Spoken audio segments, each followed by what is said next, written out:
Baby girl को देख रहे हैं जिसकी आज बर्थ हुई है और वो बहुत ज्यादा रो रही है। उसकी माँ देखती है ये सारे एनिमल्स क्यों आ रहे हैं, सबको भगाना चाह रही है। लेकिन वो देखती है इनके आने से उसकी बेबी बहुत खुश हो गई है। सोचने लगती है कि मेरी बेटी एनिमल्स को अट्रैक्ट कर सकती है। दूसरी तरफ देख रहे हैं कि एक बहुत बड़ी खबर सबको बताई जा रही है जनरल की तरफ से। और वहीं पर एम्पायरर को देखते हैं जो सामने बैठा हुआ है, काफी ज्यादा परेशान लग रहा है। उसके सामने मिनिस्टर्स खड़े हैं, उसके तीनों बेटे खड़े हुए हैं। एम्पायरर को कहा जा रहा है कि आपको कनकोबाइन बनानी चाहिए क्योंकि एक प्रिंसेस की जरूरत है, उसके पास 20 कंट्रोल टैलेंट होगा। एम्पायरर को गुस्सा आता है कि मुझे पता है मुझे क्या करना है और क्या नहीं करना है। दूसरी तरफ उस बेबी को देख रहे हैं जिसकी माँ परेशान हो रही है कि तुम्हारी बर्थ कूल पैलेस में हुई है, तुम्हें तो प्रिंसेस होना चाहिए था। परेशान है कि इसके लिए दूध भी नहीं है, अब क्या करूं मैं, कुछ ना कुछ तो करना ही पड़ेगा। उसके सामने ये गोट आ जाती है जिसे देख के वो काफी हैप्पी हो जाती है और वो गोट को कह रही है कि तुम मेरी बेटी के लिए आई हो। काफी ज्यादा खुश हो रही है। बेबी का नाम उसकी माँ किन ली रखती है। किन ली काफी ज्यादा खुश होकर स्माइल करके अपनी माँ को देख रही है और मुझे अफसोस हो रहा है कि तुम्हारी बर्थ कूल पैलेस में हुई है, तुम्हारे फादर ने तो तुम्हें देखा भी नहीं। किनली रोने लगती है जोर जोर से कि सामने उसे एक गोट नजर आती है। गोट देख के वो काफी खुश हो जाती है, दोबारा से उससे बात भी कर सकती है और हैप्पी होकर हंसने लगती है। किनली को खुश देखकर उसकी माँ भी खुश है। दूसरी तरफ एम्पायरर को देख रहे हैं जिसे बहुत ज्यादा गुस्सा आ रहा है उन मिनिस्टर्स की वजह से कि ये हर वक्त मेरे खिलाफ ही चाल चलते रहते हैं। उसे पता चलता है किंग याओ मिलने आया है। किंग याओ सामने आता है, उसे बताया जाता है वो आ रहा है, तो कहते हैं हाँ लाओ उसको। सामने आकर वो कहने लगता है कि मुझे आपसे एक बहुत ज्यादा जरूरी बात करनी है कि आपके खिलाफ बहुत ज्यादा चाल चली जा रही है। एम्पायरर कहता है ये बात तो मुझे पहले ही पता है, मैं सब मिनिस्टर से बात करना चाहता हूँ, 3 दिनों बाद मैं सबको इकट्ठा बुलाऊंगा और मुझे बहुत ज्यादा जरूरी बात करनी है। अब किंग याओ खुश हो जाता है, जरूर ये कनकोबाइन लेने वाले होंगे। वो वहीं पे कहता है ठीक है 3 दिन बाद हम तैयारी कंप्लीट कर लेंगे। एम्पायरर वहीं पर उसको जाने का बोलता है। सब वहां पे खुश हो जाते हैं एम्पायरर की बात सुन के। वो सोच रहे हैं शायद एम्पायरर ने हमारी बात मान ली और वो हम ही में से किसी की एक बेटी को कनकोबाइन बनाएगा। सब वहां से एम्पायरर को बाय करके जा रहे हैं। एम्पायरर सबको जाने का बोलता है, 3 दिन बाद हम लोग बात करेंगे। दूसरी तरफ देख रहे हैं किनली की माँ कह रही है बेटा तुम्हें ये सनशाइन अच्छा लग रहा है ना, उससे बातें कर रही है और कहती है तुम ठीक हो, अब मुझे खुशी है। सालों से वो कूल पैलेस में है। एम्पायरर के पास उसका सीक्रेट बॉडीगार्ड आया है। एम्पायरर उसे कहने लगता है जाके पता लगवाओ इन सब मिनिस्टर्स का जिनके नाम मैंने तुम्हें बताए हैं कि ये लोग क्या कर रहे हैं। 3 दिन बाद सब मिनिस्टर्स बहुत ज्यादा हैप्पी लग रहे हैं। एक कहता है मेरी बेटी बहुत टैलेंटेड है और वो एम्पायरर से मैरिज करेगी। दूसरा कहता है मेरी बेटी बहुत ज्यादा टैलेंटेड है, मुझे तो लगता है एम्पायरर मेरी बेटी को चूज करेंगे। कि वहीं पर एक मिनिस्टर कहने लगता है ऐसा कुछ नहीं होने वाला, एम्पायरर मेरी बेटी को चूज करेंगे। सब लोग बड़े ही वहां पर खुश लग रहे हैं। एक जो है उसे गुस्सा आ जाता है, वो कहने लगता है अब चुप करो, हाँ तुम ज्यादा मत बोलो। दूसरी तरफ केन ली को देखते हैं जो कि एनिमल्स से बात कर सकती है, वो कोई आम बच्ची नहीं है। सामने रैट आकर उसे खबर दे रहा है कि तुम्हारे फादर एम्पायरर, उन्होंने सब मिनिस्टर्स को बुलाया, बहुत बड़ी पार्टी रखी है, मिनिस्टर्स ना जरूर उनके साथ कुछ करने वाले हैं। अब वो कहती है कुछ भी हो जाए वो मेरे नाम के फादर तो है ना, जाओ देखो वहां पर क्या हो रहा है और उनकी हेल्प करना। वो रैट को वहीं पर भेज देती है। उसकी माँ देख रही है उसे। दूसरी तरफ पैलेस में बहुत तैयारियां हो रही हैं, वहां पर खाने पक रहे हैं, सारे मिनिस्टर्स खड़े हुए हैं और सामने डांस परफॉर्मेंस हो रही है। एम्पायरर वहां पर सबसे बात करने के बाद चीयर्स करता है और वहां पर सब उसके साथ मिल के वाइन पीने लगते हैं। वो कनकोबाइन के बारे में कुछ बात नहीं करता तो मिनिस्टर्स खुद ही पूछने लगते हैं कि आपको एक अच्छी लड़की चूज कर लेनी चाहिए, बहुत ज्यादा टैलेंटेड लड़कियां यहाँ पर आई हैं, वो अपनी बेटियों को लेकर आए हैं। एक कहने लगता है कि मेरी बेटी में इतना टैलेंट है, आपको ये चूज करनी चाहिए। दूसरा कहने लगता है तुम्हें क्यों इतनी जेलसी हो रही है, पहले बात तो मैं करना चाहता था ना। एम्पायरर को काफी गुस्सा आ रहा है। वो मिनिस्टर्स आपस में लड़ रहे हैं, एक दूसरे को टॉन्ट कर रहे हैं तो उसे गुस्सा आने लगता है। वो अपना कप गुस्से से नीचे रख देता है और सबको कहने लगता है इतना ही तुम लोग को इंटरेस्ट हो रहा है ना। एक मिनिस्टर्स को कहता है क्यों ना तुम्हें ही मैं कनकोबाइन एक बना दूं। वहां पर ही वो जैसे ही ये बोलता है तुम क्या कहते हो, तो वो बोलने लगता है मेरी तो पहली वाइफ है, मैं तो ऐसा नहीं कर सकता।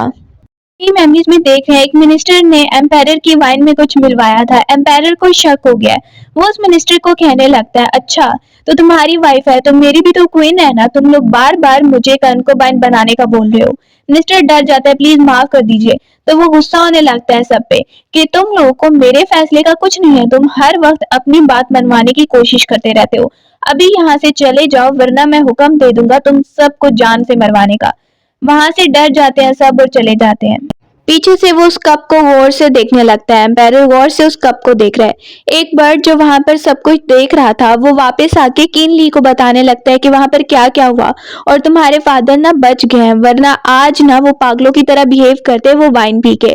अब वो कहने लगती है, कोई बात नहीं है तो मेरे नाम के फादर ही ना, जो भी हो उन्होंने मुझसे अच्छा बिहेव नहीं किया और माँ से, लेकिन है तो मेरे फादर ही, उनको बचाना था।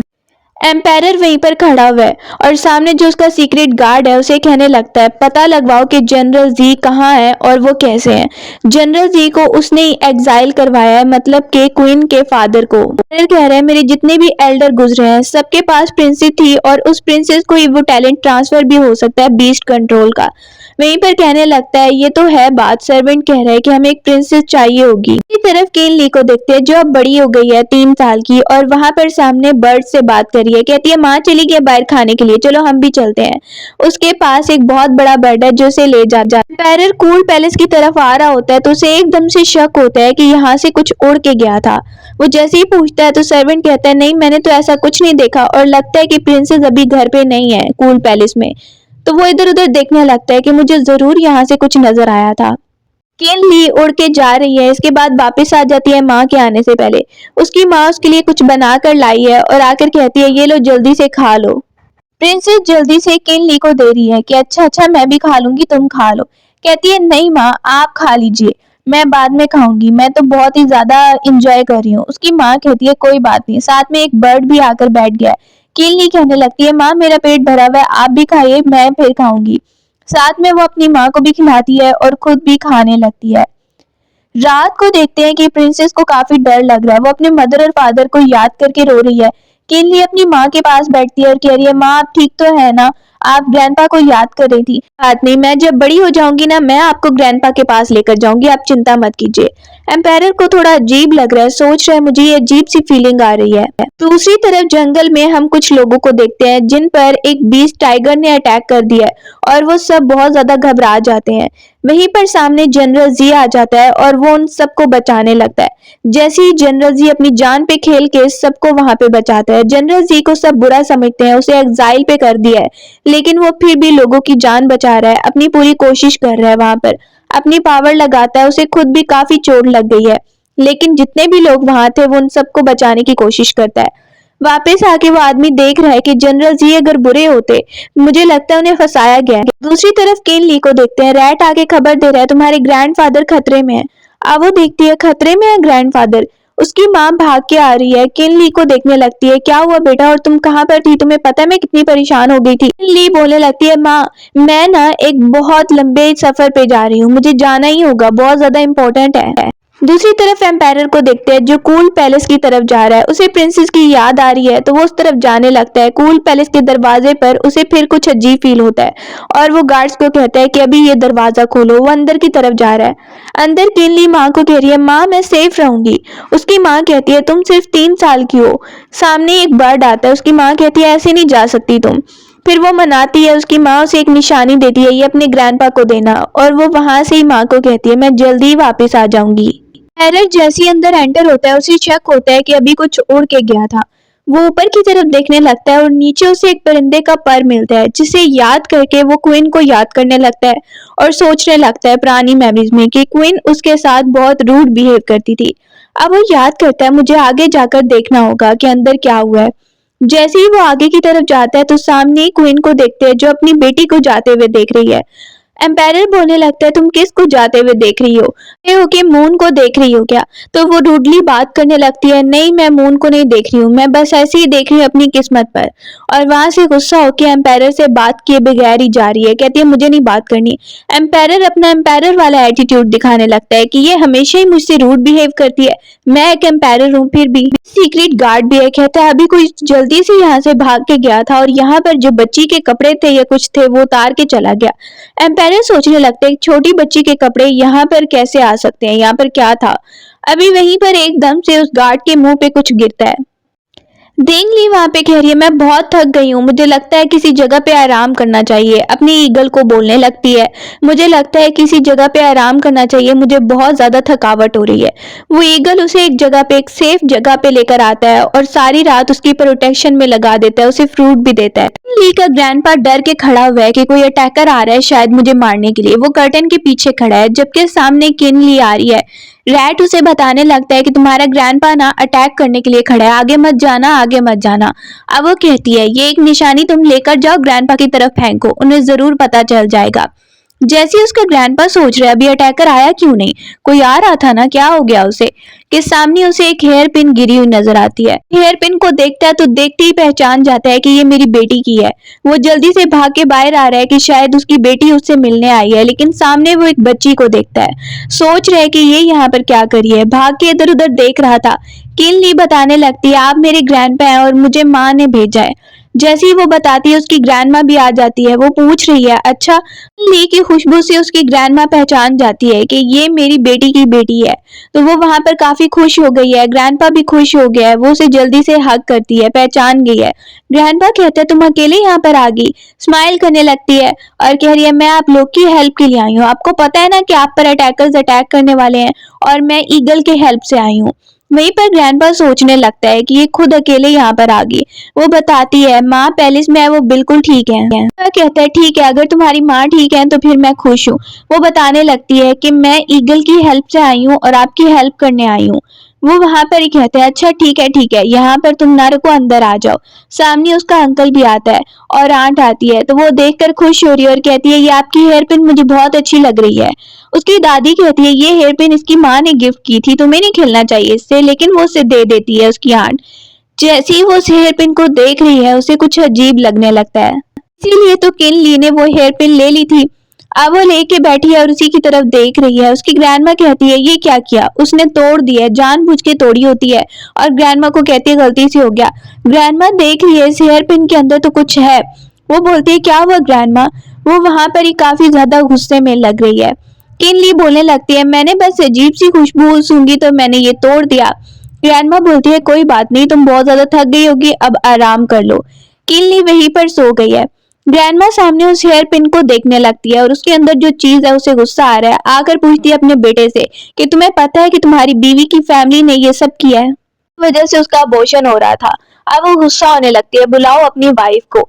जैसे ही वहां पर उसकी बहू आती है कहने लगती है मुझे नहीं पता था मेरी फैमिली वालों ने ऐसा कुछ किया है, प्लीज प्लीज मुझे माफ कर दीजिए, प्लीज मेरी फैमिली वालों ने ऐसा किया, मुझे तो कुछ पता ही नहीं था। उसकी सास कहती है तुम यहाँ पर अब नहीं रुक सकती, तुम्हें मेरे बेटे से डाइवोर्स लेनी होगी। लेकिन उसका बेटा ही कहने लगता है प्लीज इसकी गलती नहीं है माँ, एक मौका इसे दे दो। अब उसकी माँ बोलने लगती है ठीक है, 3 साल का टाइम है, साल के अंदर अगर तुम्हारी कोई औलाद नहीं हुई तो मैं इस लड़की को निकाल दूंगी। दूसरी तरफ किन ली उठी है और सोच रही है कि ये क्या हो रहा है। उसे वहां पर ही कुछ आइडिया आता है और वो वहां से उठती है और बाहर की तरफ आने लगती है। जैसे ही बाहर की तरफ आ रही है सामने हम देखते हैं उसकी ग्रैंडमा को। ग्रैंडमा वहां पर अपने हस्बैंड से बात कर रही है, बोलने लगता है तुम्हें ऐसे नहीं बिहेव करना चाहिए।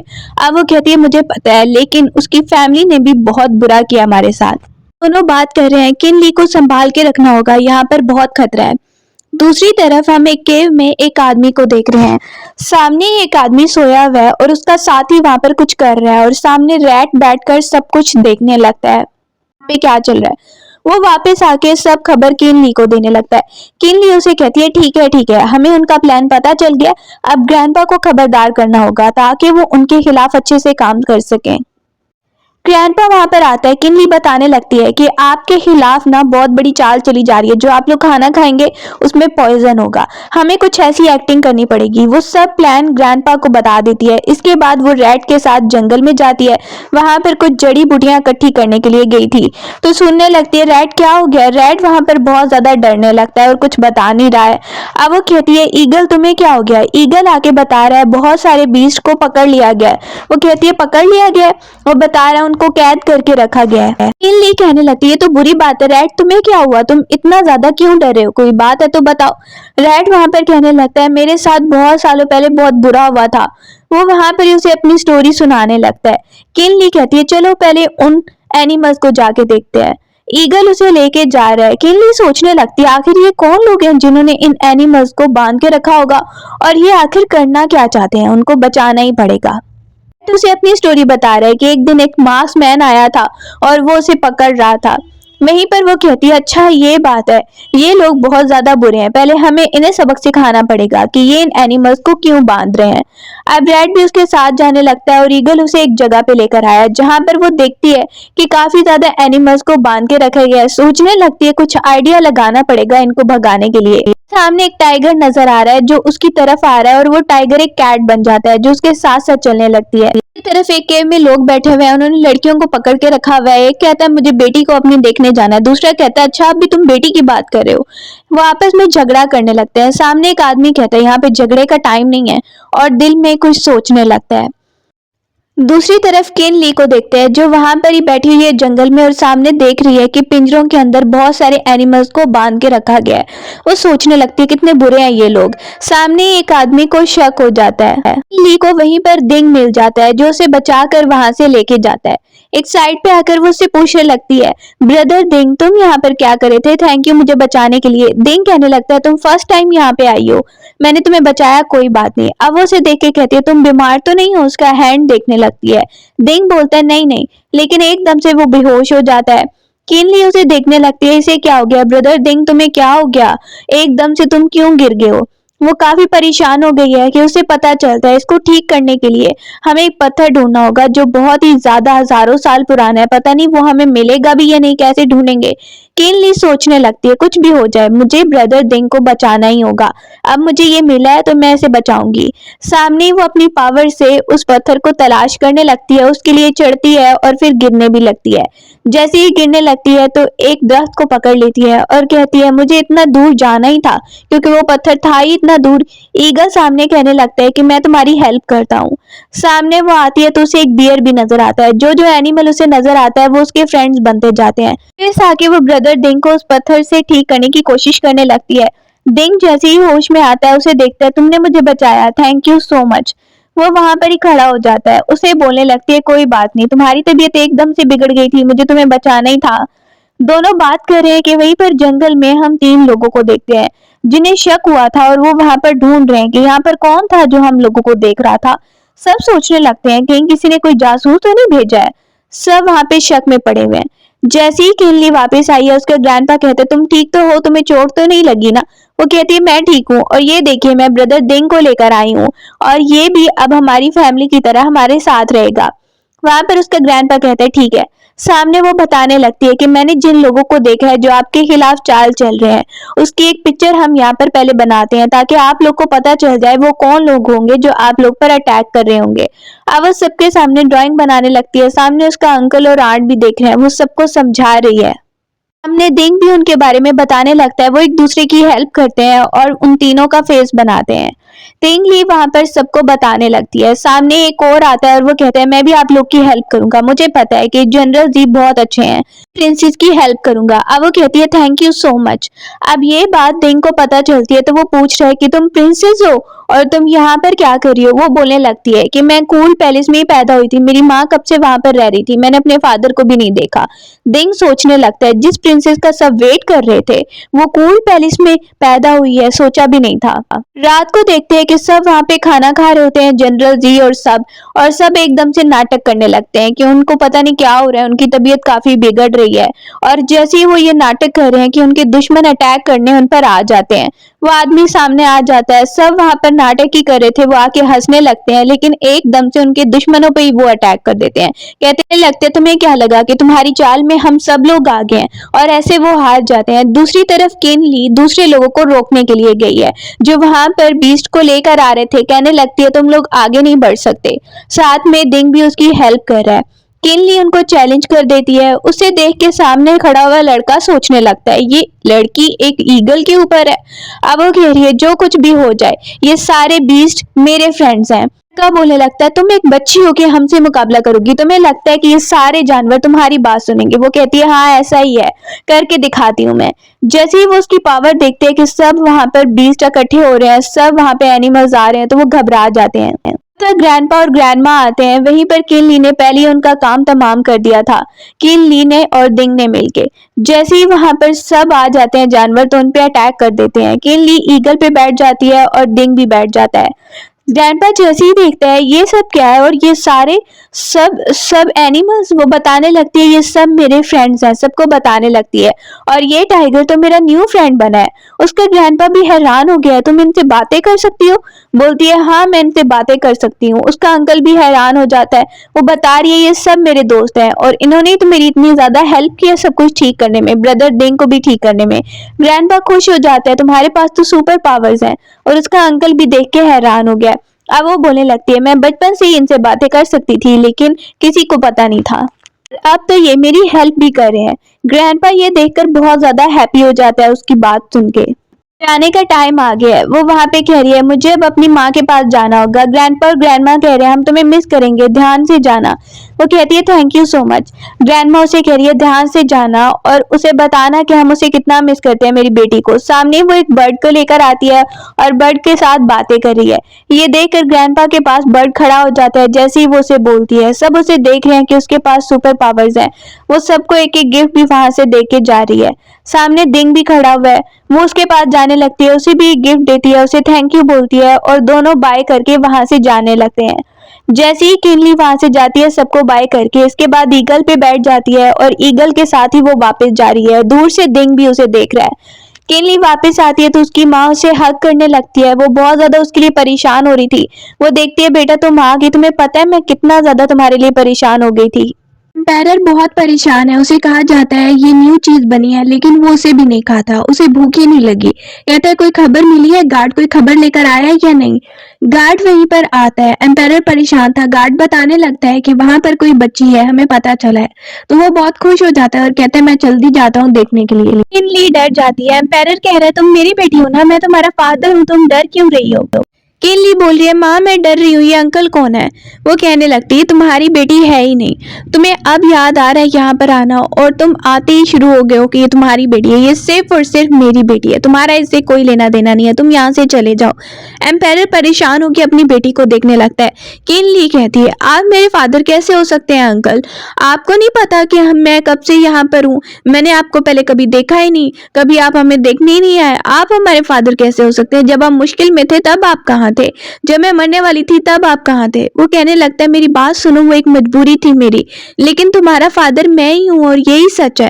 वो अपनी बेटी को बताने की कोशिश कर रहा है, लेकिन किनली कहती है आप कैसे फादर हैं जो अभी तक देखने ही नहीं आए हमें? आपको पता है यहाँ पर हम कितना ज्यादा मुश्किल में रह रहे थे, अच्छे से खा भी नहीं पा रहे थे। एम्पायर कहता है देखो अब मैं आ गई हूँ ना, अब तुम्हें किसी चीज की कमी नहीं होगी। वो वहां पे एटीट्यूड में खड़ी हो जाती है। मुझे आपसे कोई बात नहीं करनी अंकल, आप चले जाइए। वो बोले मैं तुम्हारा अंकल नहीं हूँ। उसकी माँ कहने लगती है बेटा कोई बात नहीं, मैं तुम्हारे साथ हूँ। फिर क्वीन से पूछने लगता है कि तुम अब कैसे मानोगी, बताओ मुझे। वो बोलने लगती है मेरे पहले फादर और मदर से जो भी इल्जाम है ना वो हटवाओ, तुमने उन्हें एग्जाइल करवा दिया झूठे इल्जामों पर। वो वहां पे चुप हो जाता है, बोलने लगती है इन्वेस्टिगेशन किए बगैर ही तुमने उन्हें भेज दिया। दूसरी तरफ किनली भी अपनी माँ को देख रही है। उसकी माँ कह रही है पता भी है कि हमने कैसे गुजारा किया। वो कहती है मैं ग्रैंडपा और ग्रैंडमा के पास जाना चाहती हूँ, ये आइडिया बहुत अच्छा है, मैं उनके साथ रहूंगी। अब वो देखने लगता है कि उसकी बेटी भी उसके साथ नहीं जाना चाह रही है। वो वहां पे कहती है चलो एक शर्त लगाते हैं। वो बोलने लगता है हाँ बताओ बताओ तुम्हें क्या चाहिए, मैं तुम्हारी सारी शर्तें मानने को तैयार हूँ। फिर बोलता है बताओ बताओ क्या विश है तुम्हारी, मैं पूरी करूंगा, तुम मुझे फादर बोलोगी। कहने लगती है दो शर्तें, एक ये कि आप हमें डिस्टर्ब ना करें और दूसरा ये कि ग्रैंडपा और ग्रैंडमा से जो भी इल्जाम है वो हटवा दे। वो यही विश रखती है एम्पायर के सामने। एम्पायर भी चुप हो जाता है। केनली सोचने लगती है कि माँ कहीं परेशान ना हो जाए, तो वो सोचने लगती है और बोलती है, अच्छा आप ये शर्त तो पूरी कर सकते हैं ना कि हमारे लिए बहुत सारे पैसे दे सकते हैं। वहां पर ये एम्पायर कहता है, अच्छा ये शर्त मैं तुम्हारी पूरी कर सकता हूँ, तुम्हें जितने पैसे चाहिए तुम्हें दे सकता हूँ। कहती है डील पे। वो कहते हैं हाँ डील हो गया, तुम मुझे फादर कह के बुलाओगी। जैसे ही वो वहां पर बोल रही है thank you uncle, thank you so much बोलने लगता है, मैं तुम्हारा अंकल नहीं हूँ, लेकिन वो चिढ़ाने लगती है अपनी फादर को और कहती है ठीक है, फिर आपने बात मान ली है, लेकिन अभी मैं आपको अंकल ही बोलूंगी क्योंकि अभी आपने शर्त पूरी नहीं की है। एम्पायर काफी खुश हो जाता है उसकी बातें सुन के, वो इंटेलिजेंट है, उसकी माँ भी वहां पे खुश हो रही है और साथ में सर्वेंट जो खड़ा है वो भी वहां पे स्माइल करने लगता है। उसे चिढ़ाने के लिए किनली अंकल बोलने लगती है, वहीं पर उसकी माँ भी हंसने लगती है और वो जैसे ही अंकल बार बार बोल रही है तो उसके फादर को बहुत अजीब लगता है, मैं तुम्हारा अंकल नहीं हूँ, और वो ऐसे नाटक करने लगता है गिरने का। उसे वहीं पर क्वीन भी देखने लगती है। सुबह को देखती है कि किनली की जैसे ही आंख खुली है तो उसे कुछ आवाजें आने लगती हैं और वो बाहर की तरफ जा रही है, कह रही है चलो बाहर जाती हूँ मैं। बाहर जैसे ही जाती है तो सामने ही उसे एक अंकल नजर आते हैं जो आकर उसे कह रहे हैं, ये देखो तुम इतनी जल्दी उठ गई हो, तुम्हारे लिए गिफ्ट है, गिफ्ट लेकर आते हैं। और कहते हैं ये चूहा, मेरे पास एक कैट है। चूहा बेचारा डर जाता है, कहते हैं मुझे बचाओ मुझे बचाओ। सारे परिंदे उस पर अटैक कर देते हैं उस अंकल पे कि ये चूहे को मारना चाह रहा था। किनली वहीं पर कहते हैं आइंदा के बाद ना ऐसे कभी मत बोलना। एम्पायर सबके सामने बैठा है और सामने सर्वेंट को इशारा करे जो हंसने लगता है। सामने और भी लोग खड़े, एक बेटा खड़ा है एम्पायर का वहां पे। सब वहां पे एम्पायर से पूछने लगते हैं कि आप आज इतना अजीब बिहेव क्यों कर रहे हैं। सब सोच रहे हैं कि एम्पायर इतना अजीब बिहेव क्यों कर। सारे वहां पर एम्पायर की तरफ देखकर हैरान हो रहे हैं। दूसरी तरफ एक बच्चे ज़्याओ बाओ को देखते हैं जो कह रहे हैं मेरी एक सिस्टर आई है, मेरी एक सिस्टर आई है, मुझे उससे मिलने के लिए जाना है। जैसी आवाज आई उसे कि बाहर कौन है तो वो बुलाता है मैं हूँ। वो देखती है अच्छा तुम कौन हो, तो जाओ बाओ बताने लगता है देखो मैं तुम्हारे लिए गिफ्ट लेकर आया हूँ। वो देख रही है कि ये उसके ब्रदर का भाई है, सामने उसे एल्डर ब्रदर नजर आया है। रात को वो अपनी माँ के पास बैठी है, माँ को कह रही है माँ आप बिल्कुल चिंता मत करो, सब कुछ ठीक हो जाएगा और ग्रैंडपा और ग्रैंड माँ उनसे सब इल्जाम भी हट जाएंगे। सामने ही वो सोचने लगती है कि कुछ तो करना होगा ग्रैंडपा और ग्रैंड माँ को बचाने के लिए। रात को वो सोती है, जैसे ही सोती है तो उसे बाहर आवाजें आने लगती हैं। सोचने लगती है ये शोर कहाँ से हो रहा है। ये सो रही थी, अब कहती है ये शोर कहाँ से हो रहा है। बाहर आके इधर उधर देखने लगती है। जैसे ही बाहर आती है तो देख रही है कुछ अटैकर्स हैं जो उसके रूम की तरफ जा रही हैं। वो वहां पर उस पर ही अटैक करने आए थे, उसे जान से मारने आए थे। वो अपने एनिमल्स को बुला लेती है और कहती है इन लोगों को अच्छे से सबक सिखाओ। वो एनिमल्स उन पे अटैक कर देते हैं कि तब तक उसकी माँ भी बाहर आ जाती है अपनी बेटी को बचाने के लिए।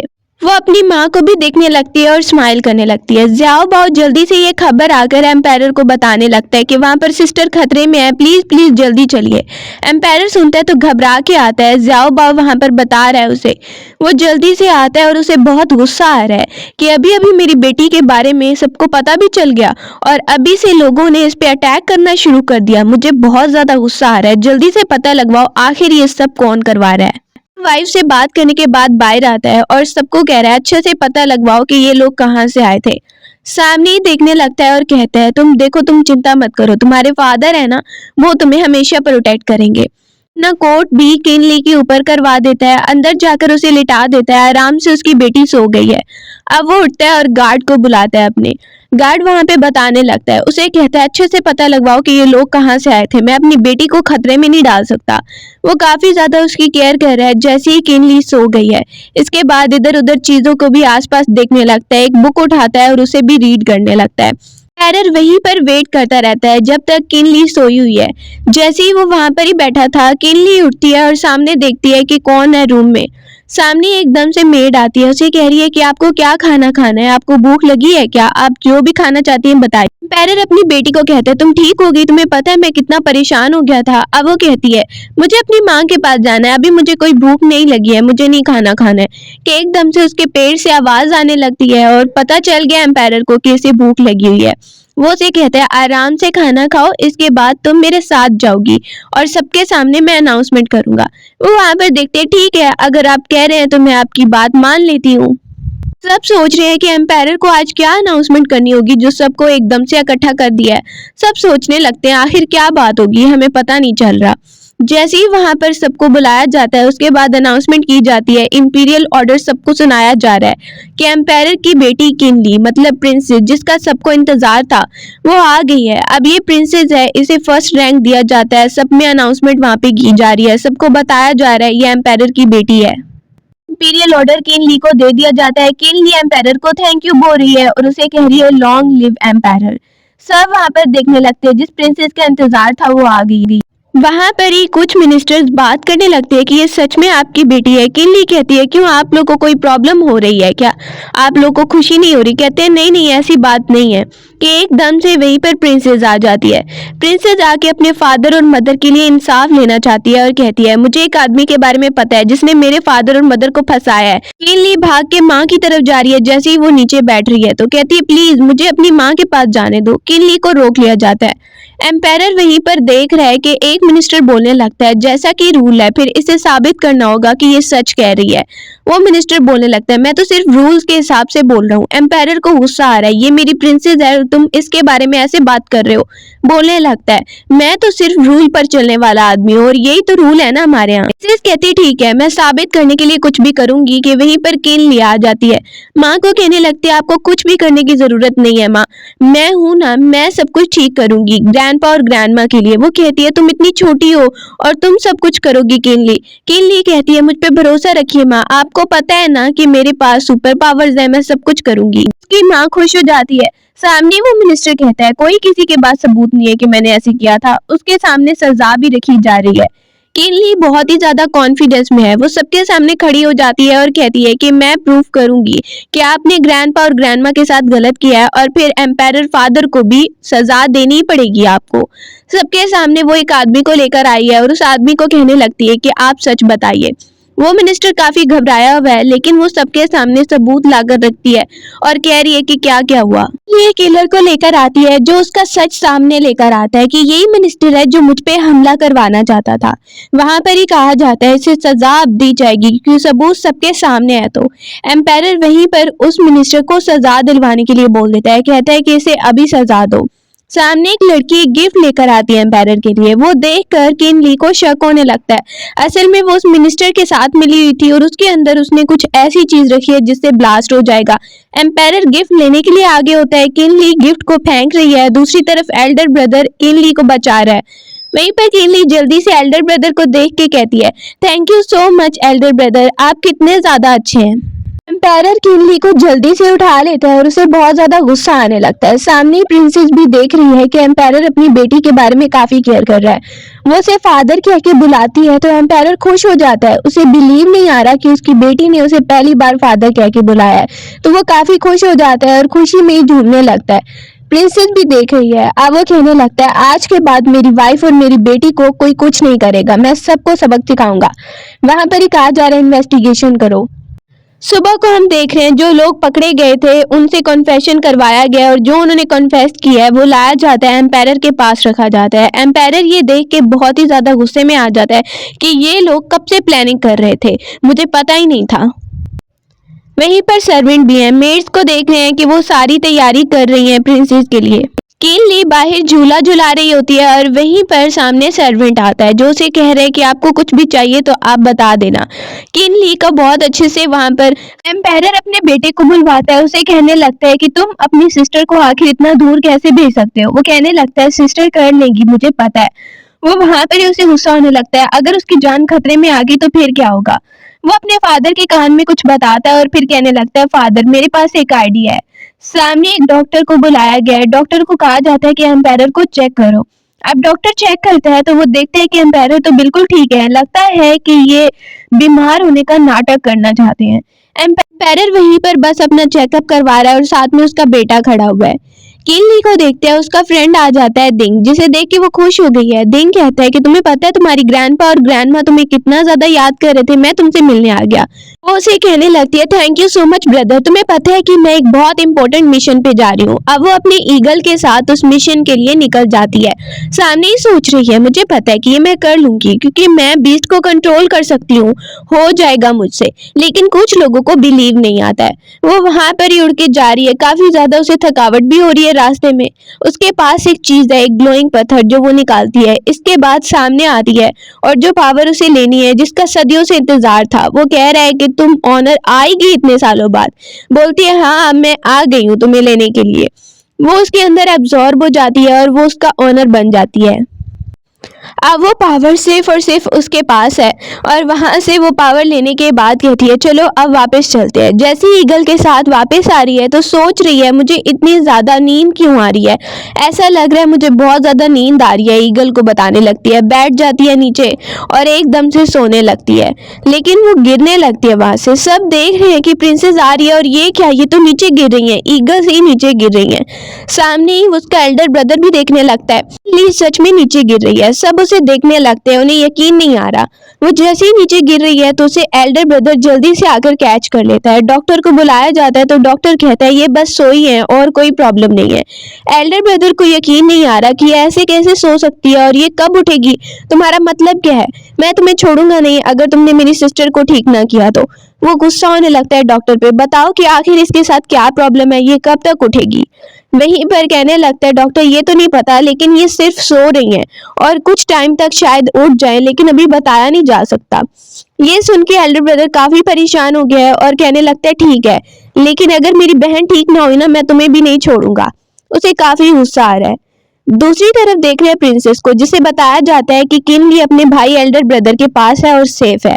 बहुत बड़ी खबर आई है और वहीं पर एम्पायर को बताया जा रहा है कि हमारे बीस्ट किंगडम पर हमला होने वाला है। एम्पायर वहीं पर पढ़ता है जो उसके पास लेटर आया और जल्दी से घबरा कर कहता है कि सब तैयारी कर लो। दूसरी तरफ हम केन ली को देखते हैं जो अभी तक बेहोश है। उसका एल्डर ब्रदर सामने ही बैठा है। होश में आती है तो वो खुश हो जाता है, उसे देखने लगता है कि तुम ठीक हो गई। सामने वो उसके लिए खाना भी रखता है। अब वो खाना खाते हुए सोचने लगती है कि ये तो बहुत ही ज्यादा अच्छा है, मैंने तो पहले कभी खाया ही नहीं ऐसी पेस्ट्री, और फादर की पेस्ट्री जो थी उससे भी अच्छी लग रही है। एल्डर ब्रदर उसकी बातें सुन के काफी ज्यादा स्माइल करने लगता है और खुश हो जाता है। उसके बाद वो ब्रदर देन का पूछती है, उसके पास आती है जो अभी तक बेहोश था।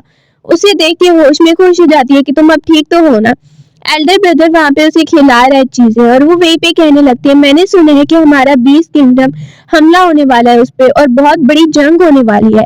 एल्डर ब्रदर कहने लगता है कुछ भी हो जाए हम तुम्हें हमेशा प्रोटेक्ट करेंगे और तुम तो इतनी छोटी हो, अभी परेशान मत हो। दूसरी तरफ एम्पायर को देख रहे हैं जिसने अपनी फौजें बुला ली हैं, अपने सोल्जर्स बुला लिए और उनको कहा है कि तुम लोग ड्यूटी पे लग जाओ और प्रोटेक्ट करो अपने किंगडम को, कुछ भी हो जाए यहाँ पर अंदर लोग नहीं घुसने चाहिए। वहां पर सब बहुत ही ज्यादा अच्छे से अपनी जगह को प्रोटेक्ट करने के लिए बहुत ही ज्यादा ब्रेवरी दिखा रहे हैं और सब तैयार है लड़ने के लिए। केन ली को देखते हैं कि उसके सारे फ्रेंड्स बीस्ट एनिमल्स आ जाते हैं उसके आसपास। वो उसे एक न्यू खबर दे रहे हैं कि तुम्हें पता है कि तुम्हारे फादर एम्पायर का एक आदमी जो बहुत ही अच्छा बनता है लेकिन वही ट्रेटर है, वो खिलाफ उनके काम कर रहा है। बोलने लगती है कैसे, तुम लोग को कैसे पता, चलो चल के देखते हैं।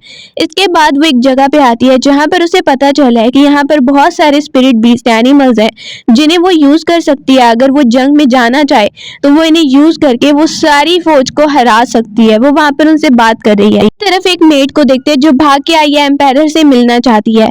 एम्पायर उसे देख के कहता है तुम्हें तो कूल पैलेस में डाला गया था ना, और तुम्हें पता है यहाँ पर आने की तुम्हें सजा मिल सकती है। वो मेड कहती है मुझे एक इम्पोर्टेंट बात आपको बतानी है।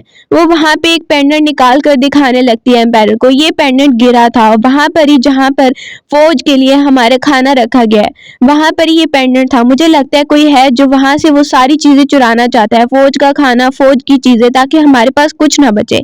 ये बहुत इंपॉर्टेंट बात थी जो मेरी जान से भी ज्यादा इंपॉर्टेंट थी और मुझे आपको बतानी थी। एम्पायर वहीं पर उसकी बात सुनता है तो कहने लगता है इसका मतलब ये सच है। एकदम से वो लड़की भी मर जाती है इससे पहले कि वो कुछ बताती। केन ली वहां पर आती है और वहां पर ही देखने लगती है कि ये सब क्या चल रहा है, सारी बातों को सुनने लगती है। एल्डर ब्रदर केन ली को कहता है तुम परेशान मत हो। वो वहां पे कहती है एल्डर ब्रदर आपको पता है कि मुझे बीस्ट एनिमल बहुत ज्यादा अच्छे लगते हैं, वो मेरे फ्रेंड्स भी हैं। अब वो कहने लगता है मुझे पता है, लेकिन तुम क्या करना चाहती हो, बहुत ज्यादा खतरा होगा। वो कहती है खतरा नहीं होगा। एल्डर ब्रदर उसके लिए परेशान हो रहा है। वो बताती है आपको पता है ना मेरे पास मैजिकल पावर्स हैं, चलिए मैं आपको कुछ दिखाती हूँ, आपकी बहुत ज्यादा हेल्प हो जाएगी। एल्डर ब्रदर उसके कहने पे तैयारी कर लेता है और उसके साथ आ जाता है। दिंग भी उसके साथ आया हुआ है और वो भी कहता है मैं तुम लोग की हेल्प करता हूँ। सामने ही देख रहे हैं ईगल को कि किनली उस ईगल पे उड़ के आ रही है और दूसरी तरफ दिंग भी अपना म्यूजिक बजाने लगता है और बहुत सारे बी स्पिरिट एनिमल्स वहां पे आ जाते हैं। अब किनली कहती है ब्रदर डरिए मत, ये वाला जो है ना ये टाइगर है और ये बहुत अच्छा है, आप इसके ऊपर भी बैठ सकते हैं। वो उसके ऊपर बैठ जाता है। एल्डर ब्रदर देख रहा है सच में इसने मुझे कुछ नहीं कहा। वहां पर जो उनकी आर्मी कैंप लगाई हुई थी उन पर अचानक से हमला होने वाला है। किनली कहती है हमला होने वाला है, आप तैयार रहिएगा। जैसे ही वहां पर लोग आते हैं उनकी चीजें चुराने के लिए तो वो हमला कर देते हैं उन पे पहले ही और जीत जाते हैं। पूछते हैं तुम लोग को कैसे पता चल गया? तो एल्डर ब्रदर इशारा करके किनली की तरफ इशारा करता है और उसका ईगल देखने लगता है और कहता है कि इसने मुझे बताया है। किनली अपने ईगल पे बैठ जाती है और ईगल उसे बता रहा है तुम्हें पता है कि एक बहुत ही इंपॉर्टेंट मास्टर है, उनके पास तुम्हें जाना चाहिए, वो तुम्हारी और हेल्प कर पाएंगे। मास्टर के पास आती है और कहने लगती है कि आप कौन है? तो मास्टर कह रहा है कि मैं तुम्हारा टीचर हूँ, मुझे टीचर कह के बुलाओ। पहले तो वो नहीं मान रही थी, फिर कहती है ठीक है टीचर। वो मास्टर से कहता है मैं तुम्हारी हेल्प करूंगा। वो उस मास्टर के पास आई है। मास्टर बताने लगता है कि मैं तुम्हारी हेल्प करता हूँ, अभी देखो मेरे पास काफ़ी चीज़ें हैं जो तुम्हारी हेल्प कर सकती हैं। वो उसे एक और जगह पे लेकर आता है। किनली देख रही है अच्छा master thank you so much. साथ में वो उसे एक बुक देने लगता है कि इस बुक से तुम्हारी बहुत ही हेल्प होगी और ज़्यादा बीस्ट एनिमल तुम्हारे पास आएंगे। किनली बदले में मास्टर को एक पिल दे देती है। जो मास्टर देखता है तो काफ़ी खुश हो जाता है कि ये तो बहुत ही ज़्यादा यूनिक है। बहुत बड़ी जंग हुई है। इसके बाद हम देख रहे हैं कि किनली आई है और वहीं पर जो जंग को सारी लीड कर रहा था सारी आर्मी को उसके पास आती है। उसे कहने लगती है आपने बहुत अच्छा काम किया, अब आप आराम कीजिए। वो बोलने लगते हैं क्या कह रही हो तुम प्रिंसेस? वो कहती है आप आराम कीजिए, सब मैं संभालूंगी।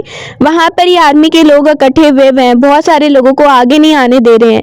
किनली जो अपनी ईगल पे बैठी हुई है, सब लोग देख के उसे खुश हो जाते हैं कि उसने अपने स्पिरिट बीस्ट एनिमल्स को बुला लिया है। सारे एनिमल्स वहां पर इकट्ठे हो जाते हैं और उन लोगों का मुकाबला करने लगते हैं जो गेट के पास पहुंच गए थे और वो सारे डर के भाग जाते हैं और इस तरह वो हासिल कर लेते हैं कंट्रोल और जीत जाते हैं। अगली सुबह किनली आराम से बैठी हुई है, वहां पर ही सोच रही है ये तो हो गया, लेकिन वो आदमी कौन था जिसने हमें धोखा दिया? दूसरी तरफ एम्पायरर को खबर मिल रही है कि हमें उस आदमी के बारे में पता चल गया है। एम्पायरर को बताया जाता है तो उसे याद आ रहा है पुरानी मेमोरीज में अपने बेटे की बात भी याद आ रही है कि वो कह रहा था कि प्रिंसेस हमारी हेल्प कर रही है। अब उसे बताया जा रहा है कि प्रिंसेस ने बहुत हेल्प किया और हमने कंट्रोल ले लिया है।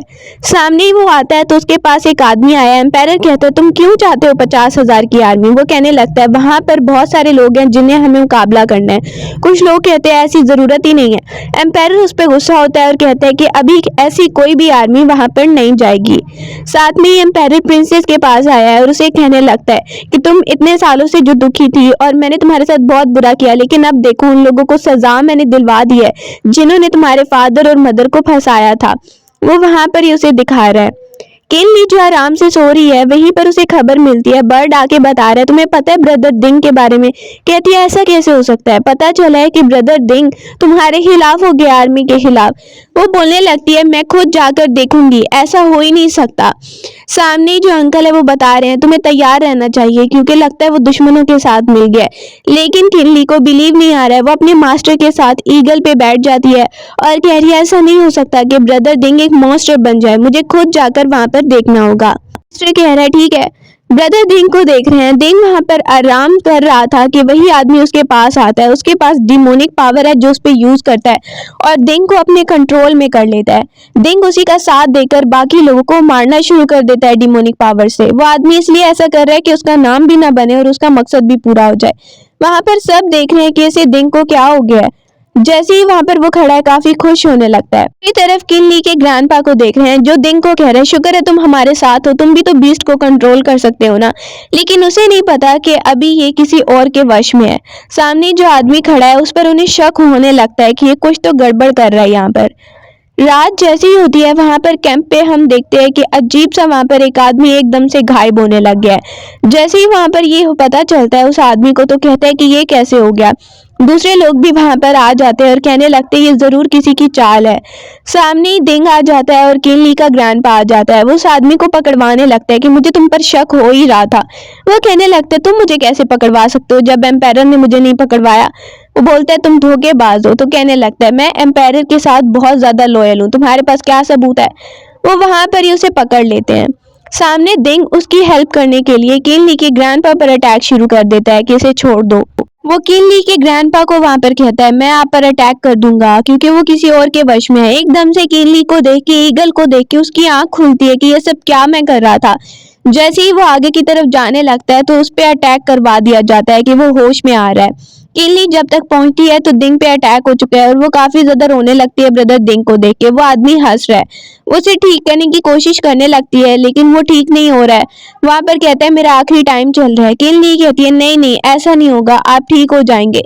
एकदम से उसकी दी हुई उसकी मास्टर की दी हुई तलवार उसके पास आ जाती है। वो वहां पे देखने लगती है तो मास्टर ने मुझे हथियार दिया था। उसका ग्रैंडपा भी काफी सैड हो रहा है दिंग को देख के। तो वो वहां पर ही कहती है ये ठीक हो जाएगा ग्रैंडपा क्योंकि मास्टर ने मुझे कुछ दिया था। सामने वो आदमी देखता है कि उस पर असर हो रहा है डीमन का। वो उसे देखने लगती है कि इसके अंदर डिमोनिक पावर है और इसने ही दिंग को कंट्रोल कर लिया था। इसको भी ठीक होने का कोई चारा नहीं है क्योंकि अब डिमोनिक पावर इस पे हैवी हो चुकी है। दिंग उसे देखने लगता है कि इसने जानबूझ के मुझे कंट्रोल किया ताकि मैं इसका साथ दे सकूं। किनली ग्रैंडपा को बताती है, उसका ग्रैंडपा कह रहा है कि ये आदमी अब नहीं बच पाएगा।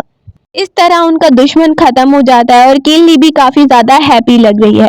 फिर हम पैलेस में देख रहे हैं कि सबको बुलाया गया है और वहां पर एम्पायरर बैठा है अपनी प्रिंसेस के साथ। सबको वहां पर थैंक यू बोल रहा है। प्रिंसेस कहती है एम्पायरर प्लीज यहाँ पर सब लोग बैठे हुए हैं। वो वहां पे दोनों काफी ज्यादा हैप्पी लग रहे हैं। दूसरी तरफ हम देख रहे हैं कि सब उनको देख के हैप्पी हैं। किनली अपने मास्टर से बात करी है। उसका मास्टर कहता है तुम और मुझे प्लीज बनाकर देना उस तरह की। सामने दिंग भी बैठा हुआ है। अगले दिन जैसे ही मिनिस्टर्स खड़े हुए हैं तो एम्पायरर आता है अपनी बेटी को उठाकर। सब एम्पायरर के सामने झुकने लगते हैं। एम्पायरर सबके सामने अनाउंसमेंट कर रहा है कि आगे के बाद जो भी फैसले होंगे ना वो मेरी बेटी करेगी। जो भी आगे होने वाला है, जो भी आर्मी के बारे में फैसला है वो अब यही करेगी क्योंकि आप लोग को पता है इसकी एबिलिटी का कि इसके पास पावर्स भी हैं और ये सब कुछ अच्छे से जानती भी है। तो ये मेरे साथ रहेगी और मुझे बताया करेगी सारी चीजें। लिली फादर को देख के काफी ज्यादा हैप्पी लग रही है और अगले दिन वो खेलने जाती है दिंग के साथ और इसी के साथ स्टोरी एंड हो जाती है।